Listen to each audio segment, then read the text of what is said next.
kuendelea, hata mtu hawezi kufanya chochote, lakini nazo habari njema, ni wakati wa kuendelea mbele, kwa maana kuna wakati uliowekwa na Bwana wa kufungua baraka zako katika msimu mpya. Msimu mpya ni nyakati mpya, ni nyakati za Bwana, ni nyakati za kiungu, ni nyakati zilizowekwa na Mungu. Hakuna shetani awezaye kuzizuia kwenye maisha yako. Yesu, nisikia makofi ya wanaovuka kuingia msimu mpya. Nione makofi na vigelegele kwa wale ambao Bwana amewabariki usiku wa leo. Noroboshekeni.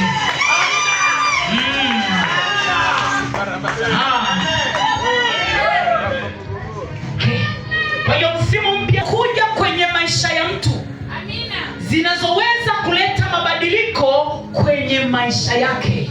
Msimu mpya ni majira mapya au nyakati mpya zilizowekwa, zinazokuja kwenye maisha ya mtu, zinazoweza kuleta mabadiliko kwenye maisha yake. Ninaona mabadiliko kwenye maisha ya mtu mahali hapa. Ninaona msimu mpya ukileta mabadiliko kwenye maisha ya mtu hapa.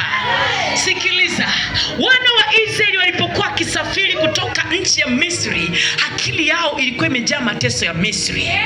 Kila walivyokaa waliwaza ule utumwa aliopokea Misri.